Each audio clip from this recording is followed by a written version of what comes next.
and it took forever to get the MRI results, but they came back.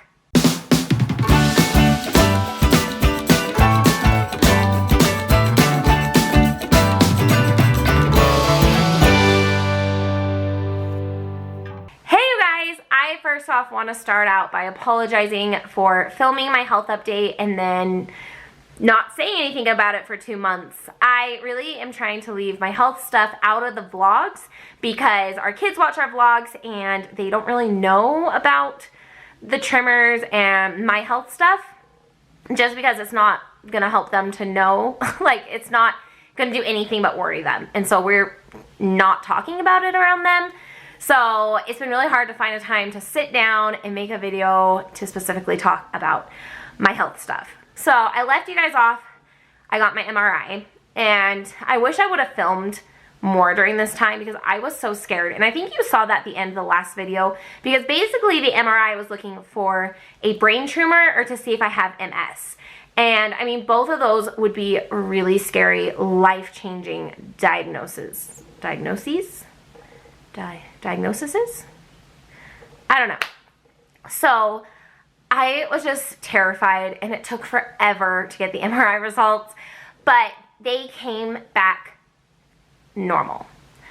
100% normal, which was so, like, such a breath. It's like, ugh. It was like such a sigh of relief, and it was also a little tiny bit disappointing just because I just wanted answers.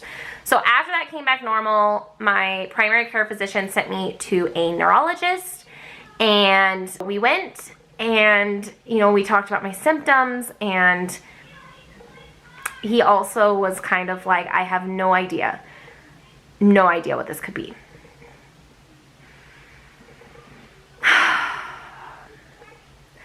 I think it's extra frustrating because it feels like we're back a year ago. About a year ago this time, we were dealing with Greg and his shoulder and going to doctors and not getting answers and everybody saying they didn't know what was wrong, and I feel like we're living that again. Like, now I'm the primary care provider and, you know, I'm having these health issues and we're getting no answers. The neurologist did run a test, a blood test, I don't remember what it was checking for, and then a circulation test in my arms to see if maybe my arms have a circulation issue, and both of those came back normal, which is really good. And so I went back to my primary care physician and I was like, I need to know. Like, it's so frustrating. Like, could this be something that could get worse? Could this be something that could lead, heaven forbid, to something, you know, that would be fatal? You know, is this, you know, my mind automatically goes to like worst case scenarios. And so, like, I went back to my primary care physician and I was like, I need to do something about this. Like, I want to know. I want to, like, exhaust everything, and if it's just something random my body does, like, then I'll deal with that. And so his next idea, the next thing he said I could try, was to simply find an internal medicine doctor, which I had no idea what that meant. I thought it meant a doctor who, like, studied like medical cases for court maybe.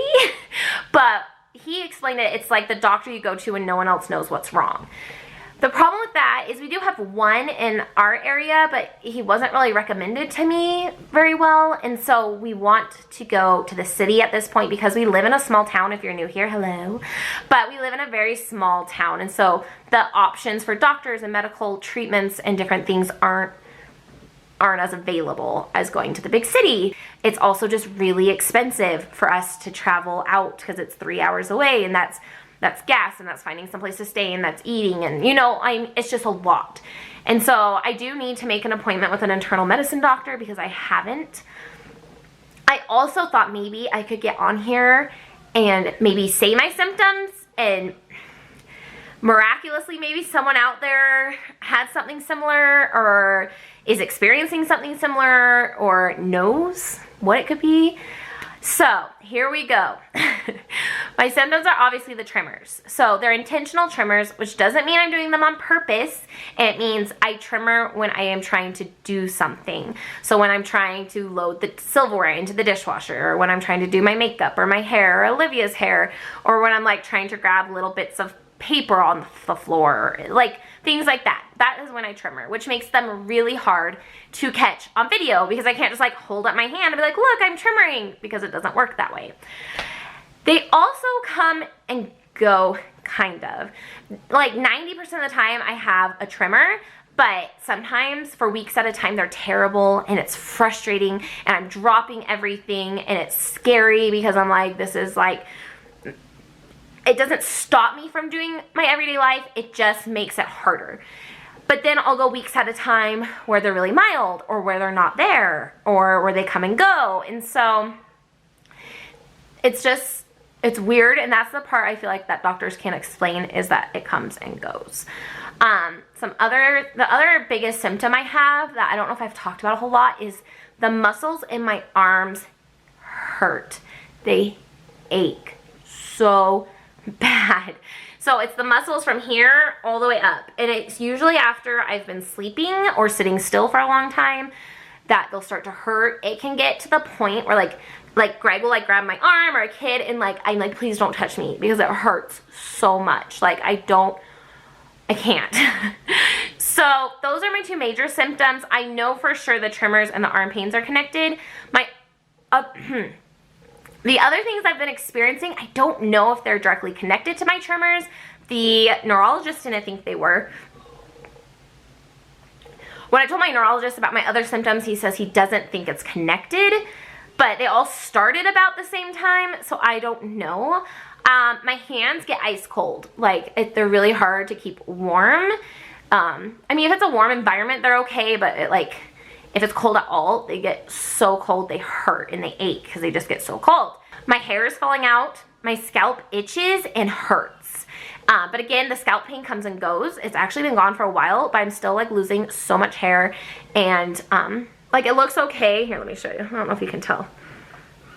So I have like all right here, this whole like section is gone, and it's the same on this side where I have just so much little hairs growing in from losing my hair. It all actually sounds like thyroid if you look up thyroid symptoms, but both, I don't know. But my primary care physician said he ran the test for thyroid and it's not coming back positive, so he doesn't think it's that.